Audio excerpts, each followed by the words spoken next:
Naku Los Angeles Lakers, inalis na ang kanilang mga starter sa magiging laban nila sa OKC Thunder. Mas pinaghahandaan pa nila ang revenge game ni Luka sa kanyang dating kupunan. Pero bago yan, naniniwala naman itong si Dorian Finney-Smith na mahirap daw talunin ang Los Angeles Lakers kapag naipapasok niya at ni Gabe Vincent ang mga tira nila. Alam naman natin mga idol na ang atensyon ng mga kupunan sa kanilang depensa ay nasa tatlong star ng Lakers na sila Luka Doncic, Austin Reeves at LeBron James. Pero minsan na sa mga role players talaga nagmumula ang tagumpay ng isang kupunan. Katulad na lang sa naging laban kahapon ng Los Angeles Lakers at OKC Thunder. Ay nagiging ibang klase ang Lakers kapag ang kanilang mga role players ay maganda ang performance. Katulad na lang nila Gabe Vincent at Dorian Finney-Smith, na kung saan ay nakagawa ng combined 26 points ang nasabing dalawang players at parehas na may tag-apat na 3-pointers. Matapos nga ng laro kahapon laban sa OKC Thunder, ay sinabi ni Dorian Finney-Smith na make or miss nga lang daw yan. Napakaganda rin daw ng panalo ng kanilang kupunan. Lalo at mahirap daw silang talunin kapag naipapasok nilang dalawa ni Gabe Vincent ang kanilang mga tira. Dagdag pa ni DFS ay sinunod lang daw talaga nila ang kanilang game plan. At hindi daw nila pinayagan ang OKC Thunder na makapunta sa free throw line. Malinaw din daw ang naging atensyon nila pagdating sa kanilang depensa. At syempre daw ay yung may pasok nila ang kanilang mga tira. Sa tingin pa daw ni Dorian Finney-Smith, dala daw ng depensa ang enerhiya kaya naging ganun ang kanilang laro. Yan nga mga idol ang mga sinabi ni DFS kung bakit maganda ang naging laro ng Los Angeles Lakers kahapon laban sa OKC Thunder.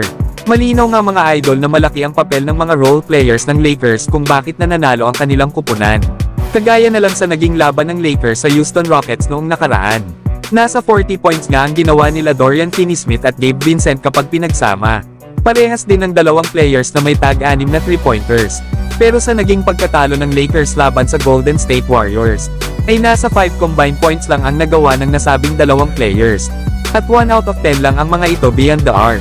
Kaya isipin nyo na lang mga idol kung nasa 5 3-point made ang nagawa ng dalawang players, ay baka naging susi pa ito upang maipanalo ng Lakers ang naging laban nila sa Golden State Warriors.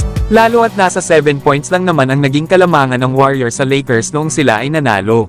Pero kayo mga idol, ano ang masasabi nyo sa mga sinabi ni Dorian Finney-Smith? Samantalang Los Angeles Lakers walang balak na paglaruin ang kanilang mga starter at ibang mga role players sa kanilang back-to-back game laban sa OKC Thunder. Ayon kasi sa lumabas na report ay questionable na ang mga status nila Luka Doncic, Dorian Finney-Smith, LeBron James, Bronny James Jr., Austin Reeves at Gabe Vincent. Ito ay dahil sa kanilang mga iniindang injuries. Pero itong si Rui Hachimura mga idol ay sigurado ng out dahil sa left patellar tendinopathy. Kailangan na lang din kasi ng Lakers mga idol ng 3 panalo para ma-secure ang number 3 seed sa Western Conference. Mas pinaghahandaan pa nga ng Lakers ang Dallas Mavericks kesa sa OKC Thunder. Napanigurado na full strength ng roster ng Los Angeles Lakers ang kanilang gagamitin sa magiging laban nila sa Dallas. Wala na rin kasing rason para sa Lakers para sabirin pa sa paglalaro ang kanilang mga players. Lalo at ang sunod na 3 makakalaban ng kanilang kupunan ay hindi na ganun kabigat. Dahil panigurado na itong Houston Rockets ay possible na mga bench players na lang ang maglaro sa magiging laban nila sa Lakers. Lalo at sigurado na naman sila sa second seed sa Western Conference. At ito namang Portland Trail Blazers ay wala na rin namang rason para gamitin pa nila ang kanilang full strength ng kanilang roster laban sa Lakers. Lalo at laglag na rin naman sila para makapasok sa playoffs. Kaya itong Dallas Mavericks na nga lang talaga ang dapat paghandaan ng Los Angeles Lakers. Dahil panigurado na parehas itong sila Anthony Davis at Luka Doncic na may gustong patunayan sa kanilang mga bagong kupunan. At dito rin magkakaalaman kung sino ba ang panalo sa naging trade ng Lakers at Dallas. Kaya kung hindi pala maglalaro ang mga players ng Lakers na nasa questionable ang status laban sa OKC Thunder, ibig sabihin ng mga maglalaro na lang pala laban sa Thunder ay sila Jackson Hayes, Dalton Kenneth, Jordan Goodwin, Jared Vanderbilt, Shake Milton, Markieff F. Morris, Christian Coloco, Trey Jemison at Alex Lim. Pero malay natin mga idol magawa ng Lakers na ma-offset pa rin ang OKC Thunder gamit ang kanilang mga bench players. Pero kayo mga idol, ano ang masasabi nyo dito?